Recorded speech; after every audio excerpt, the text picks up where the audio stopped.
Hello friends, नमस्कार, जय जगन्नाथ। मुझे वेलकम करची सासुतीस किचन को। चलो तो फ्रेंड्स, आज मो किचन में बनाऊँ कलरा चिप्स। कलरा चिप्स किछिटा ट्रिक एंड टिप्स देवी। तो चलो मु कौन कौन इंग्रेडिएंट्स पकाउची कलरा चिप्स देखा। फास्ट कलरा को एमती राउंड शेप में काटी नहीं। राउंड शेप काटिकी धोईकी भलसे छाणिकी रखिदेची। तापर नेक्स्ट प्रोसेस गोटे बड़ बाउल नहीं बड़ बाउल सब कलरा आलू सब छाणिकी रखी पानी रखी सब पकईदे। पकई सारापर नेक्स्ट आम पकईवा ये मुझे कि बेसन कि कॉर्नफ्लोर ताकू भी एबे देदबा। आपण कलरा क्वांटिटी देखिकी बेसन और कॉर्नफ्लोर दे पारे। मु दीटा सामान नहीं जेहेतु मोर यहाँ 250 ग्राम कलरा अच्छी आ सहित दुईटा आलू तो मु दीटाक इक्वल इक्वल ही नहीं। नेक्स्ट किसी पाउडर मसला ऐड करवा। तो से मुझे नहीं एवरेस्ट चिकन मसाला नेक्स्ट गरम मसला किसी ऐड करवा।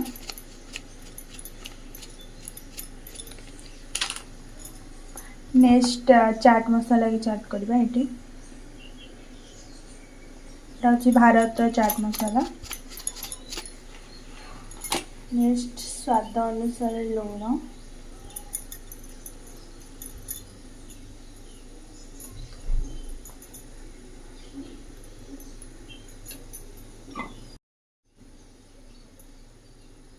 नेक्स्ट किसी लंका गुंड।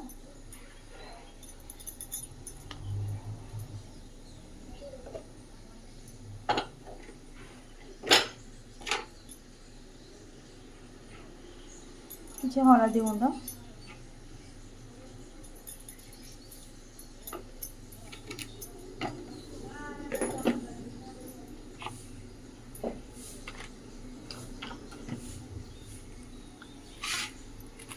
एथे किछि पानी ऐड करके अल्प अल्प पानी ऐड करेंगे। अल्प अल्प पानी ऐड करके भलसे मिक्स करदबा। एतरे जिंजर गार्लिक पेस्ट देले चलिबो किंतु प्राय तो दिया हुए नी। लास्ट टिके धड़ा राशि ऐड करेंगे तो भल लगे। हाथ साहाय्य भलसे मिक्स करदबा।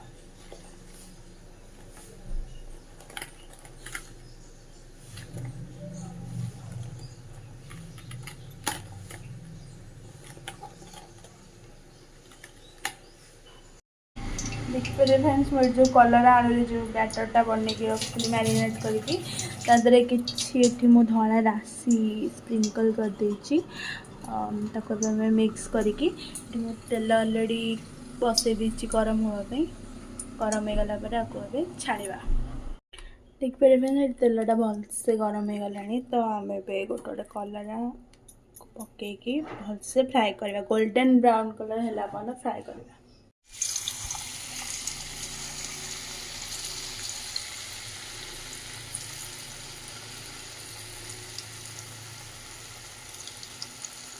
कलरा को जो पकेबे गोटी गोटी कर पकेबे कहीं गोटी गोटी कर पकेवा द्वारा आम कलराटा भलसे फ्राए होता है, क्रिस्पी होता है।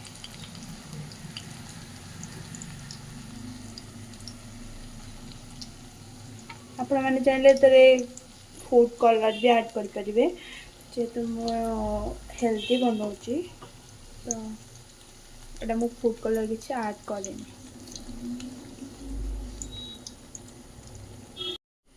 देखिए फ्रेंड्स, मोटे क्रिस्पी क्रिस्पी कलरा चिप्स होना रेडी लुकिंग लाइक वाओ।